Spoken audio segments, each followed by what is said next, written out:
গরম বাতাসের আযাব আসে। এই গরম বাতাসের আযাবটা এখন আসে নাই। আমি শেষ জামানার হাদিসগুলো টুকটাক গবেষণা করে মনে হচ্ছে অচিরেই গরম বাতাসের একটা আযাব আসবে বিশ্বের দিকে, এবং নাসাও এটা নিয়ে গবেষণা করছে অলরেডি। সূর্যের মধ্যে অনেক রকম বিক্রিয়া হচ্ছে, তেজস্ক্রিয় বিক্রিয়া হচ্ছে ইত্যাদি, হিলিয়াম গ্যাসের অনেক বিস্ফোরণ হচ্ছে। এগুলোর ওয়েভ বা ফ্লোটা আস্তে আস্তে পৃথিবীর দিকে ধেয়ে আসবে। নবীজি বলেছেন ফালিয়ারতাকিবু ইনদা যালিকা রিহান হামরা। এই রিহান হামরা কথাটা এই হাদিসের মধ্যে আছে। তিরমিজির 2211 নম্বর হাদিস এটা আছে। গরম বাতাস ধেয়ে আসবে পৃথিবীর দিকে, গরম বাতাসের আযাব। গরম বাতাসের আযাব আসবে, ওয়াজালজালা এবং ভূমিকম্প। অন্য হাদিসে আসছে সানাওয়াতু জালাজিল, ভূমিকম্পের বছরগুলো। আর আসছে মুতানুন শাদীদ, বড় মহামারী। আর খসফুন মানে এই যে জমিন ধসে যাওয়া, মাসখান মানে চেহারা আকৃতি বিকৃত হয়ে যাবে। আর কযফান একটা আছে, কযফান মানে পাথরের বৃষ্টি বর্ষিত হবে। এই আযাবগুলো কখন আসে? এই পাপগুলোতে মানুষ যখন লিপ্ত হয়। আর আমাকে বলেন দেখি, এই পাপগুলোতে আমরা কম বেশি লিপ্ত আছে কি নাই? আর বড় বড় বস্তুবাদী শহরগুলোতে এই পাপগুলো বেশি না? এখানে মানুষ ওই হাদিসের উপর আমল করছে। এখন কোন হাদিস? নবী সাল্লাল্লাহু আলাইহি ওয়াসাল্লামের ইন্তেকালের ৮০ থেকে ৮৫ দিন আগে একটা হাদিস তিনি বলে গেছে, একদম শেষের দিকে, জীবনের শেষের দিকে। ওই হাদিসটাকে বলে হাদিসে জিবরিল। কি বলে? নবীজিকে জিবরাইল আলাইহিস সালাম মানুষের রূপ ধরে এসে জিজ্ঞাসা করেছিলেন যে কিয়ামত কবে হবে। নবীজিকে জিবরাইল আলাইহিস সালাম মানুষের রূপ ধরে সবার সামনে জনসমক্ষে এসে জিজ্ঞাসা করেছেন কিয়ামত কবে হবে। নবীজি বলছেন মাত্র দুটো আলামত বলেছেন। কয়টা ভাই? দুইটা। একটা হচ্ছে আনতালিদাল আমাতু রাব্বাতুহা, দেখবে যখন দাসী মনিবকে জন্ম দিচ্ছে। দাসী মনিবকে জন্ম দিচ্ছে মানে কি? সমাজের ন্যায় অন্যায়, হক বাতিল, হালাল হারাম, এই যে মানদণ্ড সব উল্টে যাবে। হালাল হবে হারাম, হারাম হবে হালাল, ন্যায় হবে অন্যায়, অন্যায় হবে ন্যায়, হক হবে বাতিল, বাতিল হবে হক, জায়েজ নাজায়েজ, নাজায়েজ জায়েজ। হ্যাঁ, মানুষ এই মানদণ্ড চেঞ্জ করে না এখন। বুঝতে পারছেন না মনে হয়? এখন সমাজে সত্য মিথ্যা, ন্যায় অন্যায়ের মানদণ্ড কি কোরআন সুন্নাহ এখনো টিকে আছে? এখন মানুষ নিজে যেটা ন্যায় মনে করে সেটাই ন্যায়, নিজে যেটাকে অন্যায় মনে করে সেটা অন্যায়, নিজে যেটাকে ভালো মনে করে সেটা ভালো, নিজে যেটাকে খারাপ মনে করে সেটা খারাপ। আল্লাহ যেটাকে হালাল করে দিয়েছেন মানুষ হারাম করে নিচ্ছে, আল্লাহ হারাম করে দিয়েছেন মানুষকে হালাল করে নিচ্ছে। হচ্ছে কি না এগুলা? তো এই যুগ চলে আসে নাই যে দাসী মনিবকে জন্ম দিচ্ছে না? মানে মানদণ্ড উল্টে গেছে। আমার কথা কি বুঝতে পারেন?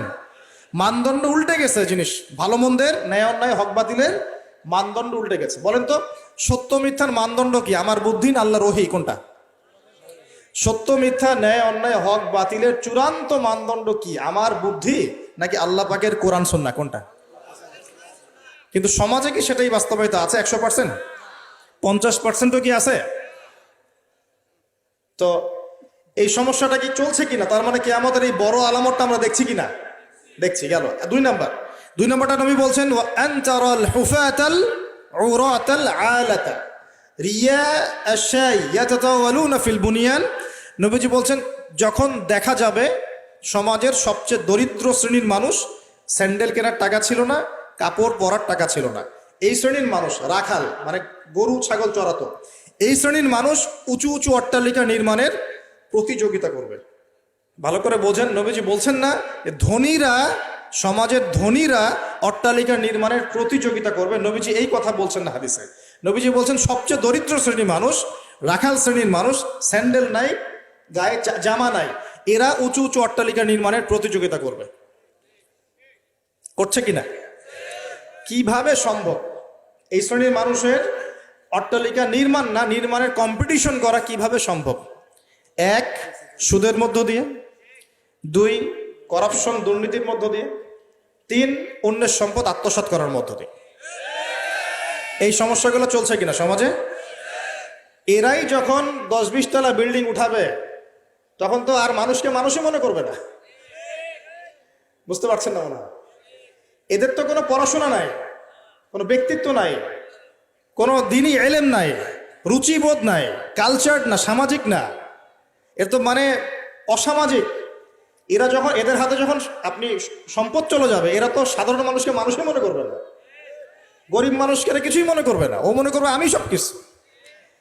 আমরা দেখেছি যার একটা বাড়ি আছে ঢাকায়, ও মানুষকে মানুষই মনে করে না, মানুষকে মানুষই মনে করে না, যে মনে করে আমি আমি শহরের মালিক। হ্যাঁ, কি একটা অবস্থা মানুষের মধ্যে, যে কি অহংকার, কি আত্ম অহংকার, এই দালান কোঠার যে অহংকার, এই সমস্যাগুলো হলে আল্লাহ ভূমিকম্পতে ধসায় দিবেন না? দেখেন নাই কয়দিন আগে কি হলো? গতকালকে যে কোটিপতি ছিল তার পরের দিন রুটি নিয়ে দাঁড়ায় আছে। গতকালকে আইসক্রিম বিক্রি করেছে নাচানাচি করে, তারপরের দিন বসে আছে, কিচ্ছু নাই। আল্লাহ পাক এই পাপগুলা দেখে সবর করেছেন, ধৈর্য ধরেছেন। ধৈর্য ধরে এক সময় যখন আল্লাহ পাকের আযাব চলে আসছে, একবারে সব সময় উৎপাদিত হয়ে গেছে। আমরা তো কারো দুঃখে খুশি না, বরং এগুলো সারা দুনিয়ার মুসলমানদের জন্য শিক্ষা। সারা দুনিয়ার মুসলমান যে যেখানে আছি, আমাদের সবার জন্য এটা শিক্ষা। যদি এই পাপগুলোতে আমরা লিপ্ত হই, আল্লাহ পাক ছাড় দিলেও ছাড়বেন না। আল্লাহ পাক ছাড় দিবেন কিন্তু ছাড়বেন না। মানুষের মধ্যে এখন সম্পদের যে অহমিকা, গরিব মানুষকে মানুষই মনে করে না, খেটে খাওয়া মানুষকে মানুষই মনে করে না। রিক্সাওয়ালা, যারা নিম্নবিত্ত, নিম্ন মধ্যবিত্ত, চা বিক্রি করে, পানের দোকান করে, হালাল খায়, কৃষক, এই মানুষগুলোকে এখন বড় লোকরা মানুষই মনে করে না। আর জাকাত তো দেয়ই না, জাকাত তো তার উপরে ছিল ফরজ, ওই জাকাত তো দেয়ই না যে এই খাবার তার কাছে পৌঁছাবে। উল্টা কিভাবে তাদের সম্পদ লুটে পুটে খাওয়া দেয় সেই বুদ্ধি। আবার দিলেও যে কত শর্ত, বাপরে বাপ। তো কিছুটা মনের কষ্ট থেকে বললাম কথাগুলো আর কি, যে আসলে আপনি যখন কোরআন এবং সুন্নাহর জ্ঞানী হবেন না, তখন অন্যকে সম্মান দিতে পারবেন না। আমরা বড় বড় স্লোগান দিই যে অমুক অমুকের সেবক, অমুক অমুকের সেবক। আসলে সেবা সত্যিকার অর্থে করছি? আল্লাহ পাক তার রাসূলের মাধ্যমে জানিয়েছেন, এই হাদিসটা একটু শোনেন তারপর সামনে যাই। আল্লাহ পাক তার রাসূলের মাধ্যমে আমাদেরকে জানিয়েছেন, শোনো, আলা কুল্লুকুম রাইন, তোমাদের প্রত্যেকে হচ্ছে দায়িত্বশীল। তোমাদের প্রত্যেকেই দায়িত্বশীল। কেউ পরিবারের দায়িত্বশীল, কেউ ব্যবসা প্রতিষ্ঠানের দায়িত্বশীল, কেউ তোমার চাকরির প্রতিষ্ঠানের দায়িত্বশীল, কেউ সামাজিক দায়িত্বে আছো, কেউ প্রশাসনে, কেউ পররাষ্ট্র ইত্যাদি। তোমাদের প্রত্যেকেই দায়িত্বশীল। কুল্লুকুম রাইন ওয়া কুল্লুকুম মাসউলুন আন রাইয়াতিহি, এবং তোমাদের প্রত্যেককে যার যার দায়িত্ব সম্পর্কে আল্লাহ কিয়ামতের মাঠে জিজ্ঞাসা করবে। আমরা কি উত্তর দেওয়ার জন্য প্রস্তুত আছি ভাই? সবার আগে আমি দেখি, আমি আমার উপর দায়িত্বশীল না? মনে করেন আমি বা আমাদের মতো যারা আছেন, যারা দায়ী ইলাল্লাহ, আলেম ওলামা, যারা উম্মার জন্য ভালো চিন্তা করেন, জনগণকে পথ দেখানোর চেষ্টা করেন, তাদের উপর সবচেয়ে বড় আমানত হচ্ছে কোরআন এবং হাদিস। তাদের উপর সবচেয়ে বড় আমানতটা কি? কোরআন এবং সুন্নাহ, এই জ্ঞানটাকে সত্যটাকে স্পষ্ট করে দেওয়া, এইটার আলোকে সত্য মিথ্যাকে স্পষ্ট করে দেয়া। কতজন মানুষ এই কাজটা করতেছে? কেউ হিকমার দোহাই পেরে সত্য মিথ্যা স্পষ্ট করে না, কেউ চাকরি চলে যাবে এই ভয়ে সত্য কথা বলে না, কেউ আমার এই হবে সেই হবে কত কিছু চিন্তা করে সত্যের সাথে মিথ্যা তালগোল পাকায় সময় পার করতেছে।